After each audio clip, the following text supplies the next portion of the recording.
श्रीहरिं परमानन्दम् उपदेष्टारमीश्वरं व्यापकं सर्वलोकानां कारणं तं नमाम्यहम्। पवित्र पुरुषोत्तम मास ચાલી રહ્યો છે। પુરુષોત્તમ માસની અંદર જે એકાદશી આવે છે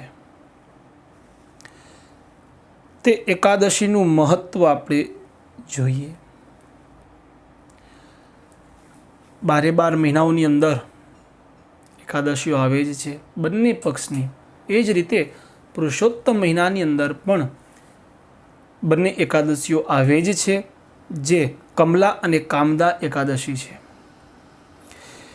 એની આપણે કથા જોઈએ, એનું વ્રત જોઈએ। પદ્મપુરાણની અંદર ઉત્તરખંડની અંદર પુરુષોત્તમ માસની કમલા અને કામદા એકાદશીનું મહાત્મ્ય બતાવેલું છે। એ મહાત્મ્યની કથા આપણે જોઈએ।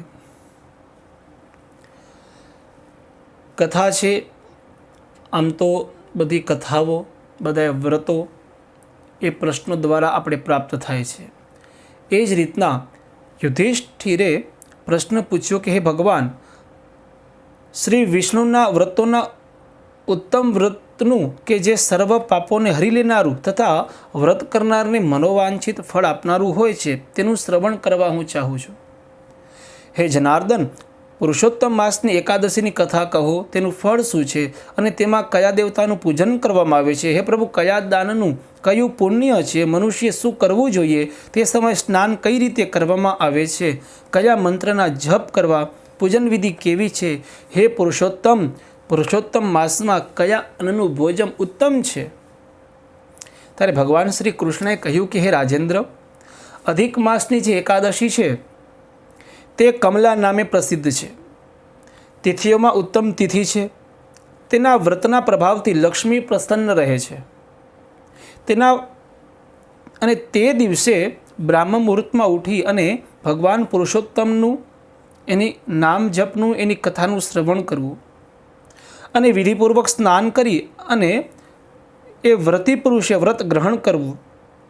ઘરે જપ કરવાથી 1 ગણું, નદી કિનારે 2 ગણું, ગૌશાળામાં 1000 ગણું, અગ્નિહોત્ર ગૃહમાં 1000 ગણું, શિવના ક્ષેત્રમાં, તીર્થોમાં, દેવતાઓની સમીપે તથા તુલસીની પાસે 1,00,000 ગણું અને ભગવાન શ્રી વિષ્ણુની સમક્ષ અનંત ગણું ફળ મળે છે। શેનું ફળ? તો કે ભગવાનના, એની કથાનું, એની પૂજનનું, એના નામ જપનું। અવંતીપુરીમાં શિવ શર્મા નામનો એક શ્રેષ્ઠ રાજા હતો, એક શ્રેષ્ઠ બ્રાહ્મણ હતો। તેમને 5 પુત્રો હતા। તેમાં જે સૌથી નાનો પુત્ર હતો તે પાપાચારી હતો।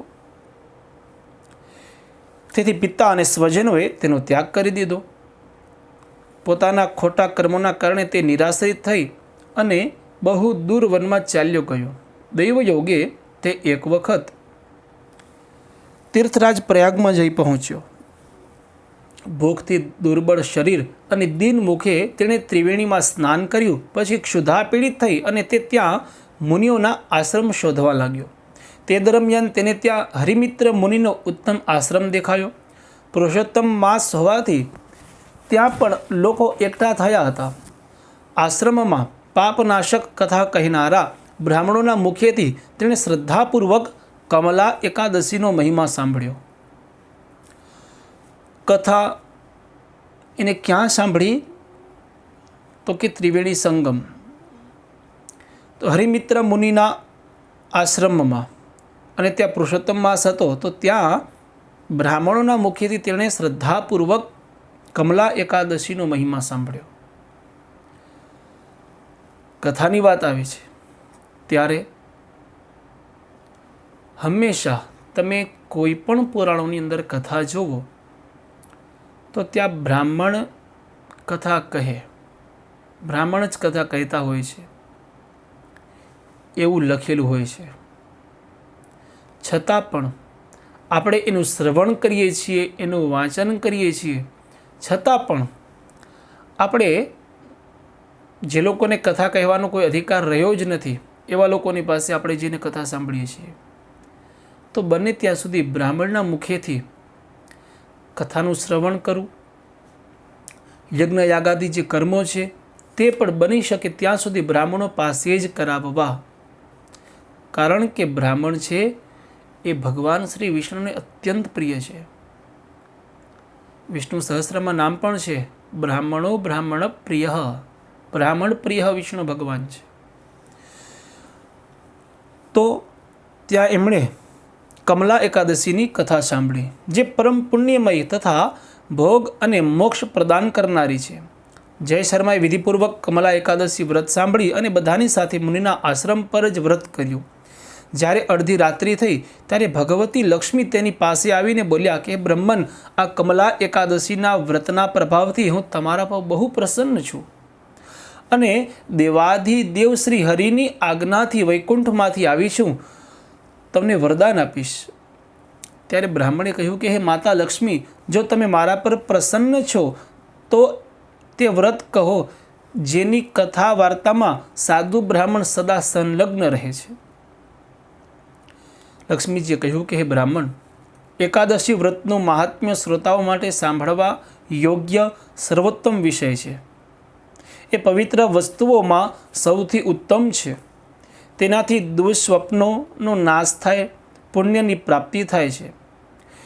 તેથી તેનું યત્નપૂર્વક શ્રવણ કરવું જોઈએ. ઉત્તમ પુરુષે શ્રદ્ધાપૂર્વક એક અથવા અડધા શ્લોકનો પાઠ કરવાથી કરોડો પાતકોનો તત્કાળ નાશ થઈ જાય છે. જેમ મહિનાઓમાં પુરુષોત્તમ માસ, પક્ષીઓમાં ગરુડ તથા નદીઓમાં ગંગા શ્રેષ્ઠ છે, તે જ પ્રમાણે તિથિઓમાં દ્વાદશી તિથિ ઉત્તમ છે. સગળા દેવતાઓ આજે પણ એકાદશી વ્રતના લોભે ભારત વર્ષમાં જન્મ લેવાની ઈચ્છા રાખે છે. તો આપણે તો ભારત વર્ષમાં જ છીએ, તો શા માટે આપણે એકાદશી આદિ વ્રતો નથી કરતા?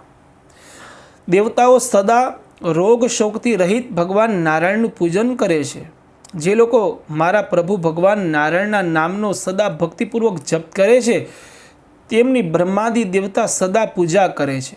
જે લોકો શ્રી હરિના નામ જપમાં સંલગ્ન છે, તેમની લીલા કથાઓના કીર્તનમાં તત્પર છે તથા નિરંતર શ્રી હરિની પૂજામાં જ પ્રવૃત્ત રહે છે, તે મનુષ્ય કળિયુગમાં કૃતાર્થ છે. જો દિવસે એકાદશી અને દ્વાદશી હોય અને રાત્રિના અંત સુધીમાં ત્રયોદશી આવી જાય તો તે ત્રયોદશીના પારણામાં 100 યજ્ઞોનું ફળ પ્રાપ્ત થાય છે. વ્રત કરનાર પુરુષે ચક્ર સુદર્શનધારી દેવાધિદેવ શ્રી વિષ્ણુના સમક્ષ પ્રાર્થના કરવી કે હે કમલનયન, હે ભગવાન અચ્યુત, હું એકાદશીએ નિરાહાર રહીને બીજા દિવસે ભોજન કરીશ, તમે મને શરણ આપો. એકાદશ્યામ નિરાહાર સ્થિત્વા હમ પરેહની ભોક્ષ્યામી પુંડરીકાક્ષ શરણમ મે ભવાચ્યુત. ત્યાર પછી વ્રત કરનાર મનુષ્ય મન અને ઇન્દ્રિયોને વશ કરી ને ગીત, વાદ્ય, નૃત્ય અને પુરાણ પાઠ વગેરે દ્વારા રાત્રે ભગવાનની સમક્ષ જાગરણ કરે. દ્વાદશીના દિવસે ઉઠીને સ્નાન કરી વિધિપૂર્વક ભગવાન વિષ્ણુની પૂજા કરે. એકાદશીએ ભગવાન જનાર્દનને પંચામૃત સ્નાન કરાવીને, દ્વાદશીએ માત્ર દૂધથી સ્નાન કરાવવાથી શ્રી હરિનું સાયુજ્ય પ્રાપ્ત થાય છે. પૂજા કરીને ભગવાનની પ્રાર્થના કરવાની. અજ્ઞાનતિમિરાંધસ્ય વ્રતેનાનેન કેશવ પ્રસિદ્ધ સુમુખો ભૂત્વા જ્ઞાન દ્રષ્ટિપ્રદો ભવ. હે કેશવ, હું અજ્ઞાનરૂપી રતાંધતાથી આંધળો થઈ ગયો છું. તમે આ વ્રતથી પ્રસન્ન થાઓ અને પ્રસન્ન થઈને મને જ્ઞાન દ્રષ્ટિ પ્રદાન કરો. આ પ્રમાણે દેવતાઓના સ્વામી દેવાધિદેવ ભગવાન ગદાધરને નિવેદન કરી અને ભક્તિપૂર્વક બ્રાહ્મણોને ભોજન કરાવવું તથા તેમને દક્ષિણા આપવી. ભોજન સમયે પણ આપણા શાસ્ત્રોની અંદર વારંવાર બ્રાહ્મણોને ભોજન કરાવવું, બ્રાહ્મણોને દાન દક્ષિણા આપવા. બ્રાહ્મણોનું ખૂબ મહત્ત્વ છે, કારણ કે એ પૃથ્વીના ભૂદેવ છે, એ પૃથ્વીના દેવ છે, એટલે એને દેવ તરીકે એને પૂજવા જોઈએ. એટલે ભગવાન નારાયણના શરણાગત થઈ અને બલિ વૈશ્વદેવની વિધિ પ્રમાણે પંચ મહાયજ્ઞનું અનુષ્ઠાન કરીને સ્વયં મૌન રહીને પોતાના બંધુ બાંધવો સાથે ભોજન કરવું. જે શુદ્ધ ભાવે પુણ્યમય એકાદશીનું વ્રત કરે છે તે પુનરાવૃત્તિ રહિત વૈકુંઠ ધામને પ્રાપ્ત થાય છે. ભગવાન શ્રી કૃષ્ણ કહે છે કે રાજન, આમ કહીને લક્ષ્મી દેવી તે બ્રાહ્મણને વરદાન આપી અને અંતર્ધાન થઈ ગયા. પછી તે બ્રાહ્મણ પર ધનવાન થઈને પિતાને ઘેર આવી ગયો અને જે કમલાનું ઉત્તમ વ્રત કરે છે તથા એકાદશીના દિવસે આનું મહાત્મ્ય સાંભળે છે તે બધા પાપોથી મુક્ત થાય છે. યુધિષ્ઠિર કહે છે કે હે જનાર્દન, પાપનો નાશ અને પુણ્યનું દાન કરનારી એકાદશીના મહાત્મ્યનું પુનઃવર્ણન કરો, જેના કરવાથી આ લોકમાં મનુષ્ય પરમ પદને પ્રાપ્ત થાય. ત્યારે ભગવાન શ્રી કૃષ્ણે કહ્યું કે રાજન, શુક્લ કે કૃષ્ણ પક્ષમાં જ્યારે એકાદશી આવે તેનો પરિત્યાગ ન કરવો, ક્યારે પણ તેનું વ્રત છોડવું નહીં, કેમ કે તે મોક્ષરૂપી સુખને વધારનારી છે. કળિયુગમાં તો એકાદશી જ ભવબંધનથી મુક્ત કરાવવાવાળી, સંપૂર્ણ મનોવાંછિત કામનાઓ આપવાવાળી તથા પાપોનો નાશ કરવાવાળી છે. એકાદશી રવિવારે, કોઈ મંગળમય પર્વના સમયે અથવા સંક્રાંતિના દિવસે હોય તો પણ તેનું વ્રત અવશ્ય કરવું જોઈએ. ભગવાન વિષ્ણુના ભક્તોએ એકાદશીનો ત્યાગ કરવો ન જોઈએ. જેઓ શાસ્ત્રોક્ત વિધિથી જે એકાદશીનું વ્રત કરે છે તેઓ જીવન મુક્ત હોય છે, એમાં સંદેહ નથી. યુધિષ્ઠિરે પૂછ્યું કે હે શ્રી કૃષ્ણ, તેઓ જીવનમુક્ત કઈ રીતે છે તથા વિષ્ણુરૂપ કેવા હોય છે? મને આ વિષયમાં જાણવાની બહુ ઉત્સુકતા છે. ત્યારે ભગવાને કહ્યું કે હે રાજન, જે કળિયુગમાં ભક્તિપૂર્વક શાસ્ત્રીય વિધિ અનુસાર નિર્જળ રહીને એકાદશીનું ઉત્તમ વ્રત કરે છે તેઓ વિષ્ણુરૂપ તથા જીવનમુક્ત કેમ ન થાય? એકાદશી વ્રત જેવું બધા પાપોને હરનારું તથા મનુષ્યની સમસ્ત કામનાઓને પૂર્ણ કરવાવાળું પવિત્ર વ્રત બીજું કોઈ નથી.